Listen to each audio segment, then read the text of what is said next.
Imagine walking with a heavy backpack you never took off. Each thought, interaction, and unfinished task adds a stone. By nightfall, it's no wonder we feel worn thin. For many, the end of the day isn't peaceful, it's pressured. We've juggled responsibilities, absorbed other people's stress, and rarely paused to process our own. We often dismiss this tension with phrases like, "It's just how life is." But this normalization, the silence on our need for mental release. Try this 3-item evening brain unload. Write down 3 things that are still open loops in your mind. Label them important, unimportant, or tomorrow.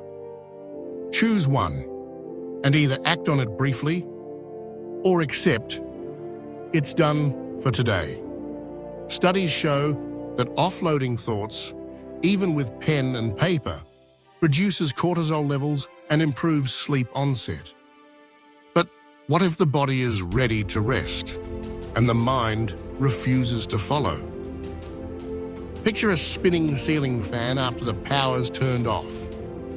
That's your brain after a full day. It doesn't stop just because you want it to. You lie in bed, exhausted. But your mind replays conversations, imagines tomorrow's problems, and critiques today's choices.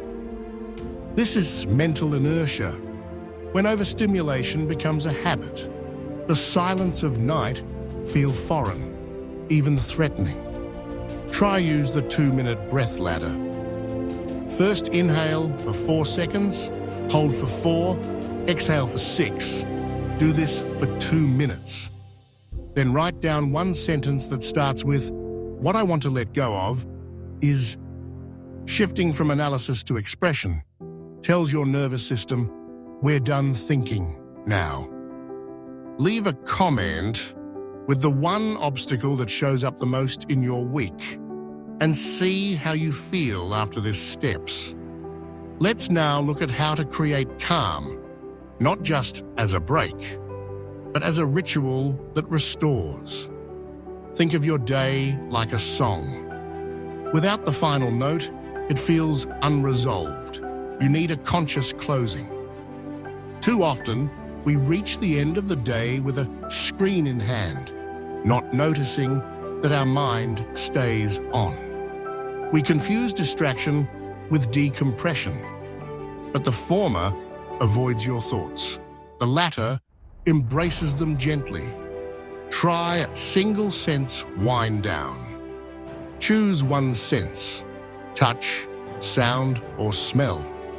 Spend 5 minutes focused only on that sense. Say aloud, "This is how I end my day." Neuroscience confirms that deliberate sensory focus reduces activity in the brain's default mode network, the part that fuels rumination. If you stayed until here, thank you. The best part is still ahead. Next, we'll tackle the trap of postponing problems and how to escape the loop of bedtime anxiety. Think of anxiety as a browser with 40 tabs open, all playing sound. That's what happens when we carry unprocessed decisions to bed. You may delay addressing things until tomorrow, but mentally, you're still holding them tonight. This pattern, defer and worry, is a subtle self-sabotage. It steals rest under the guise of productivity. Apply the 2-minute anchor rule. Choose one thought or task that keeps returning. Set a timer for 2 minutes. Write or speak aloud one thing you can do, or choose to postpone it intentionally. Say, "This is enough for today."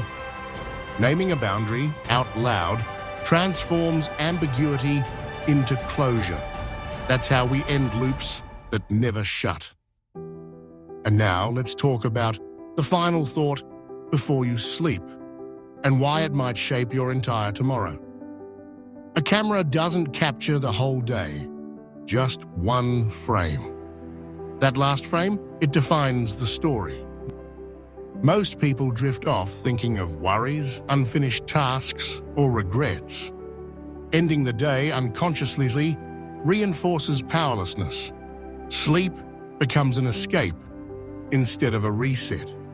Try the evening frame technique. Before bed, close your eyes and ask, "What is one thing I did well today?" Picture it vividly. Whisper a phrase like, "I rest in that strength." Your subconscious absorbs your final message. Ending with gratitude or competence rewires self-image. You don't need to fix everything before sleeping, but you can choose how the day ends. What small shift will you try tonight? Leave a comment. If this helped you, subscribe and don't miss the next video.